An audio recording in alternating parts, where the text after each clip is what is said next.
What's the business fraternity's perspective on the GNU? Let's speak to Business Unity South Africa's CEO, Cas Coovadia, who joins us in studio. Mr. Coovadia, thank you very much for your time. Let's start with the fact that, after the announcement that President Cyril Ramaphosa was re-elected as President of the Republic and what was happening during the course of that week, we saw the Rand for the first time in about 11 months, going below that 18 Rand per dollar mark, and now, that was short-lived. Do you think it's because, business is not, or especially the market is not sure what's happening? Yes, the market reacted very positively to a government of national unity and the reappointment of President Ramaphosa. I think that we all expected that the discussions and the negotiations for a cabinet would be complex and would take time.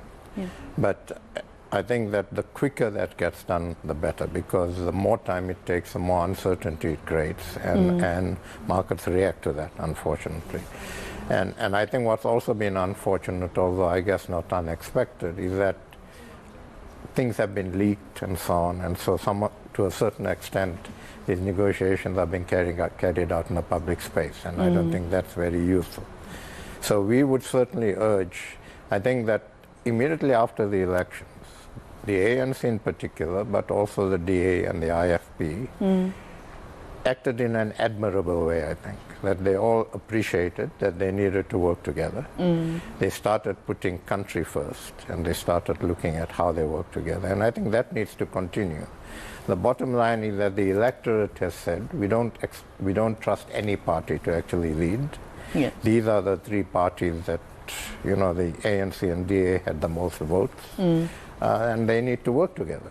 And it's a new set of scenarios.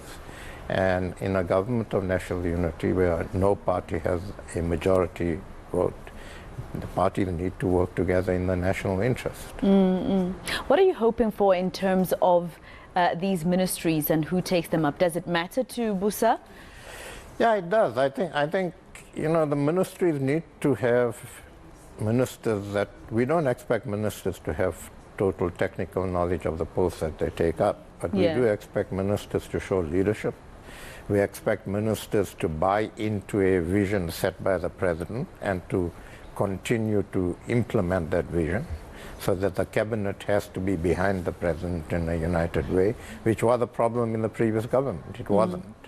We expect the ministers to actually, essentially what the electorate has said is that we want the two major parties, are parties that broadly support a free market economy, support the Constitution and promote the Constitution, promote the rule of law.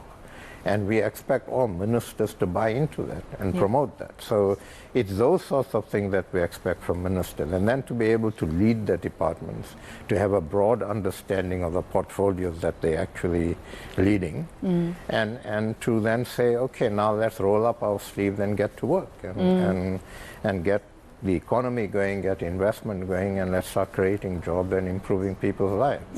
There's a question about, professionalizing public service, right, which the Commission has been advocating for a long time. And then you hear in the demands that the DA wants to form its own board that would appoint its own DGs in departments that already have DGs, by the way. What's your reaction to that? Well, again, I'm not going to comment on a specific party political view, but to professionalize the public service, I think is right, and steps are being taken to do that.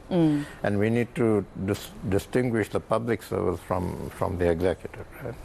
So I think that what we should, once the cabinet is formed, I think one of the things the cabinet should look at under the leadership of the presidency is the caliber of people they have in each of the departments, okay? And if the caliber of people meet criteria that need to be met, then keep them. If there are gaps in the capacity and skills needed, then fill those gaps. And I don't care where those gaps are filled from. There's plenty capacity in the country, whether it's in business, whether it's in labor, whether it's in government currently, whether it's in civil society.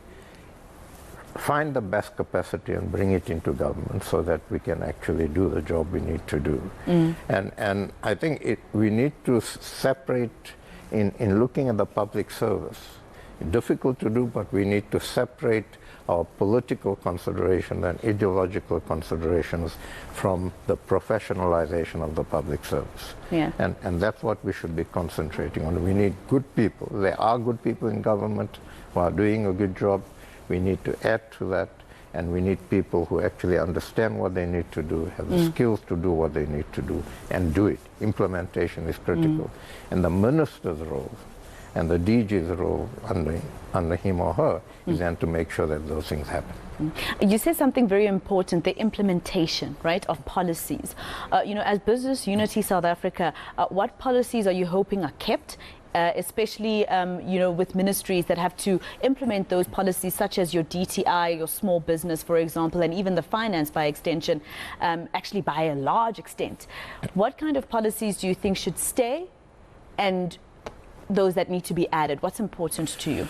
Well, broadly speaking, what we would say is that policies that create an environment to attract investment and enable us to put ourselves onto a sustainable and inclusive growth path need to stay. Okay, so policies need to be tested against whether they promote that or they actually inhibit that. If they're inhibiting that, I think we need to take a relook at those policies. Also, the policies need to promote partnerships between the public and private sector. The partnership we have with the president and his team on logistics, on law and order, and on energy is working. There's slow but sure progress, and the trajectory is correct. So the partnerships can work if they are properly structured, if they have good leadership. And policy should promote that and should enable that. And so I think it's got to be policies that say government has a particular enabling role to play, but the private sector and other stakeholders have roles to play and enable those roles to happen. Because the jobs are going to be created in the private sector, not in government. And jobs can only be created in the private sector if businesses grow, if new businesses are formed, if investment comes in. And we need to promote and enable all of that. And that's what we would like to see in policy. I wonder if you're interested in a specific department, very important to business as well, public enterprises, that was headed up by former Minister Pravin Gordhan. He already said that he is retiring. So obviously that department is also... somebody needs to be found in that department. But there was also talk, especially towards the end of last year, of that idea that a board is established, and that board, it's no longer under a department, but that board looks after the different parastatals.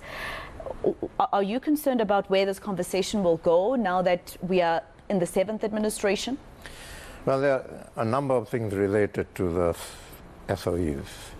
Okay, the one is we need to seriously start asking the hard questions. Which SOEs do we need and which don't we need, okay?